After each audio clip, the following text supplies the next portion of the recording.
Tunisia. Please forgive our enemy. Greetings once again to the brave and beautiful Bethan and Nahyan or people of Tunisia who continue to take to the streets because they know that freedom is the most precious thing in the world, and they do not want to lose it to another dictator. You have done well. Humanity is proud of you, as you set the standards for future revolutionaries the world over. Today the following things could be seen on the news as the continuing battle for freedom was being played out. 3 significant things happened in the last 24 hours. 1. The Tunisian Prime Minister admitted that he was scared himself under the previous dictator. This is almost certainly the truth. In reality, he was a state slave himself. Ben Ali could have had him murdered whenever he wanted. That's life under a dictator. 2. Police officers were being held up by a crowd and kissed. Some police had started changing sides. 3. Slim, the brave blogger who stood up to the regime, was now saying to support the interim government, apparently unaware or is he sitting on an air-to-air missile design that hasn't been released to the world yet. That's the great danger of war, which is why we should all try to avoid war. Even wars that you are pretty confident will bring freedom of military realities and the precarious situation you are still in which the street protesters are well aware of and apparently believing that now that he holds the crucial Ministry of Youth Sports, a happy ending is guaranteed for Tunisia's revolution. We can thank Neville Chamberlain, UK Prime Minister 1937 to 1940 for teaching us that lesson. Chamberlain came home with a piece of paper signed by Hitler and proudly waved it when he returned to the UK, and said there will be peace in our time. My guess is that you have heard of a thing called World War II, and so you probably know the end of this story. Power comes from the barrel of a gun. Mao Zedong, dictator of China 1943 to 1976. Mao was right. Pieces of paper do not protect human rights. The only thing you have guaranteeing your human rights, and the human rights of your children, imagine what a dictator could do to your children, is a verbal statement from the old regime that we're good guys really, despite the whole decade-long dictatorial regime thing we were part of. Yeah. Good luck with that one, guys. Try using a different font to the one that Chamberlain used, and maybe that's all it will take. However, most military-type people will give you a different opinion about how well paper works against sophisticated militaries, no matter what font they are written in. It basically boils down to something like whoever has the best air-to-air missiles wins every time. It is not down to human bravery. Note that professional soldiers all over the world are equally brave. People don't self-volunteer for the military, or to go onto the streets, unless they are inherently brave. It is down to a minor technicality, since war is a science won in laboratories before the air-to-air missiles are even loaded onto the planes, rather than an opportunity to make music videos. Assuming the military is mostly united, is given a free hand, and is playing to win anyway. Some of the battles you see playing out are ultimately a farce.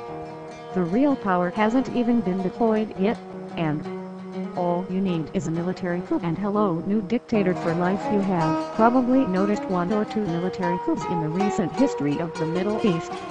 If you still believe the piece of paper in the right font will protect you, then please look up the dictionary for the phrase famous last words. But let's for the moment that you win. You may well win. Those Tunisian soldiers will not have one single opinion. Most of them will be loyal to the people. They will consider it their patriotic duty to give their lives for you, the people. Soldiers are willing to die for their country. Right here, right now, is their time to show their true bravery and support the people even if they are ordered to act against them. Honorable soldiers will fight against anyone who orders them to oppress the people. Let's say the military, despite having generals hand-picked by a dictator for regime loyalty, decides perhaps because it doesn't know what percentage of the military will be loyal to the people rather than the generals, that it supports democracy, and for whatever reason those generals do not fear being at the wrong end of vengeance. So don't form a military coup. and you are basically free to do whatever you want. You can now get justice, or even get vengeance. Anyone who was in any way related to the regime is up for a healthy bit of street justice. Everyone wants that. Truly, anyone who has been wronged really and truly deserves their pound of flesh. And it's inherent human nature to want that, and no one else should really interfere with your decision.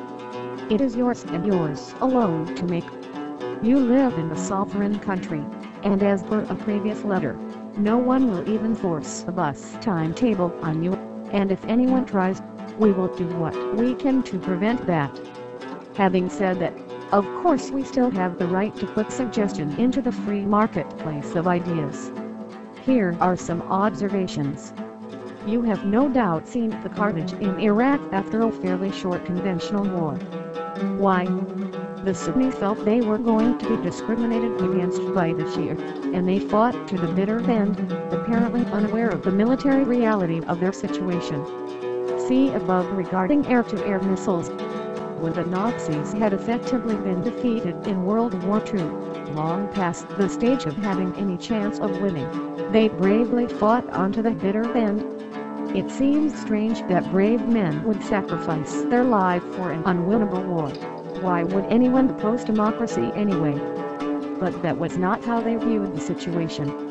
They believed that they were going to be on the wrong end of vengeance, and had nothing left to lose, so they may as well die fighting. Human nature again, it seems. Take a pound of flesh of your own before you die.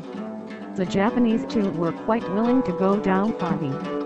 They were preparing to literally fight to the last child, never the last man, as mothers threw their children off cliffs, and then jumped off themselves, rather than surrender to the invading Americans. Again, quite strange that people would oppose democracy so much. But they didn't believe they were about to get liberal democracy. They believed they would be on the wrong end of vengeance. It's actually a miracle that there are any Japanese people in the world today. Thankfully Hirohito was brave enough to lose a war and trust the invaders to do the right thing. If you look at the Japanese today, do you think they made the right choice? Fast forward to 2010 and we have a similar but different situation. Members of the Nazi Party have been told to expect vengeance. And in fact, Ben Ali is to be extradited so that a pound of flesh can be extracted, and rightfully so after what he did. Unfortunately, there are other factors to consider, such as the fact that for whatever reason, the army wasn't sent in to win the war that they can easily win. Slaughtering unarmed civilians with automatic weapons is, at least for bad people, easier than you think. All the members of the old ruling party are now scared. They have no place to run. Only Ben Ali and his family managed to escape. They have to stay behind and face the music. They have gone on TV to explain how sorry they are about the situation, and how they were scared themselves. And they're far more scared now. Because although they nominally have control over the military, and although the military can easily win any battle, they can't be sure that the military will obey in order to play to win. You don't know either. It's unknowable at this point in time, and we need to come up with a strategy in an unknowable situation. That's tough. For both sides it's very tough. It could go either way, and terrible vengeance awaits the loser. But I can see it in the eyes of the Tunisian security forces. They don't want to fight. They just want forgiveness for the terrible things they were forced to do by the situation they were in. They want the Tunisian people to accept them, forgive them for past mistakes, and ignore what happened in the past this one time only. And from now on, any single mistake by the security forces will be a matter for the courts to deal with. You deserve a professional force that serves the people. We all do. Some of us are lucky enough to be in that situation already, due to historical accidents. While the decision must necessarily rest with you, I ask you to consider that as a serious alternative. Have you heard the expression, the best way to defeat an enemy is to turn him into a friend? If you show the world how magnanimous the Tunisian people are, by forgiving the old regime, so long as they swear allegiance to the people, not the regime, the answer I would expect that you will receive from them is yes. Yes. Yes. And they will all change sides and they will cry because they know what has just happened. They have many days ago been humbled. Now they just need an escape route. The rest of the world will cry too. You gave them a way out. No human is going to willingly accept the option of I was bad in the past and I deserve anything you wish to give me. They would rather fight. They are still fighting now. Another factor you should seriously consider. It's not just your freedom that is at stake here. People like Gaddafi are in the same situation. There is massive vengeance waiting for him if he ever loses his grip on power. Which is why he will fight to the bitter end. He will not hesitate to destroy an entire city if that's what it takes to ensure his personal security. That is what you would do if you were in his situation too. You will not allow anyone to take vengeance on you or your family if all you need to do to protect them is level the city here or there. Perhaps you've heard of Hama in Syria? Straight out of the Dummy's Guide to Ensuring It's the Other Guy Who Suffers Terrible Vengeance. He didn't even need to use air-to-air missiles. He was able to use weapons much further down the food chain. So when you extract your pound of flesh from Ben Barley, which will certainly not raise your GDP by even 1% or have any other real-world tangible benefit, bear in mind that the next group of people trying to gain their freedom may well be the actual real-world ramification of your choice. Your choice. It really is your terrible choice to make. Those of us who were not personally victims of the old regime can be thankful we don't have to make that terrible choice. It's easy to be magnanimous when it's not you who stands to lose your fundamental human right to justice. As previously discussed, it's also easy to be brave from behind a computer located in an already democratic country.